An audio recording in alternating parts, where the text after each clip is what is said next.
रही ना पढ़ाई, क्यों नहीं हो रही? मौत आ रही है ना पढ़ाई करने में। कितनी मुश्किल है भाई पढ़ाई, कितना स्ट्रगल है पढ़ाई में। तो यार एक छोटी सी कहानी सुनाऊंगी मैं तुम लोगों को, वो भी मेरी लाइफ से रिलेटेड। तो जब मैं नई नई यूपीएससी की तैयारी करने लगी तो उसके लिए मैं दिल्ली आके पीजी में रहने लग गई। तो मेरा जो पीजी था ना, उसके नीचे एक गार्ड अंकल रहते थे जिनको मैं आते जाते ऐसे नमस्ते कर देती थी। तो शायद मेरा मेंस का टाइम था और उस टाइम ना मैं लाइब्रेरी से थोड़ा लेट आती थी। तो ऐसे ही एक दिन रात को मैं आई तो मैंने उनको नमस्ते की। तो अंकल ने ऐसे ही मुझसे पूछ लिया कि और बेटा कैसी चल रही है पढ़ाई।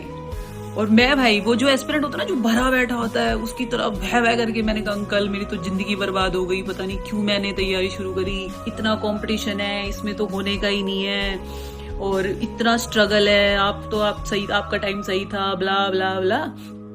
और अंकल ना थोड़ी देर तो मुझे देख सुनते रहे और फिर हल्का सा मुस्कुराए और फिर मुझे कहते हैं कि बेटा स्ट्रगल क्या होता है आपको पता ही नहीं है।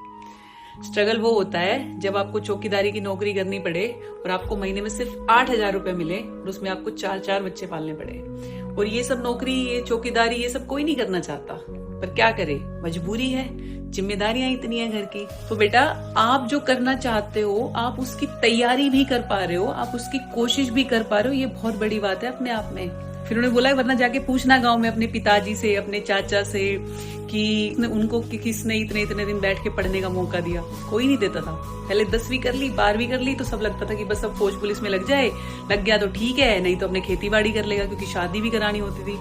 और महिलाओं को तो ये मौके कभी मिले ही नहीं। तो बेटा ये जिसको तो आप स्ट्रगल समझ रहे हो ना, ये स्ट्रगल नहीं है, ये प्रिविलेज है। और मेरे को ऐसा लगा कि हाँ यार कितनी सही बात है यार, ये वी आर लकी कि हमें वो मौका मिल रहा है। मतलब सच में हमें अपने माँ बाप को थैंक यू बोलना चाहिए कि भाई शायद हम वो पहली पीढ़ी है या वो पहली जनरेशन है जिनको ये मौका मिल रहा है कि हम 4-4, 5-5 साल बैठ के किसी भी एग्जाम की, तो चाहे वो यूपीएससी हो, एसएससी हो, नीट, बैंक, आईआईटी, उसकी तैयारी भी कर पा रहे हैं। सही में बहुत बड़ी बात है यार, हम बस इसको फॉर ग्रांटेड ले लेते हैं। तो भाई अपने माँ बाप को थैंक यू बोलो और इसको स्ट्रगल मत समझो, इसको जान पे मत समझो कि मौत आ रही है। सबसे आसान काम है। कल को जब नौकरी करने जाओगे ना तब पता चलेगा कि ये कितना इजी था।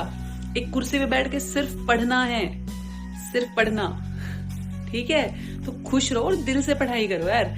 बाकी देखो सिलेक्शन होना ना होना आपके हाथ में नहीं है और इतनी कुछ चीजें तो भगवान पे भी छोड़ देनी चाहिए यार, वो हमारे लिए सब अच्छा ही करेंगे। बस हमें अपनी तरफ से मेहनत करनी है और मेहनत करने में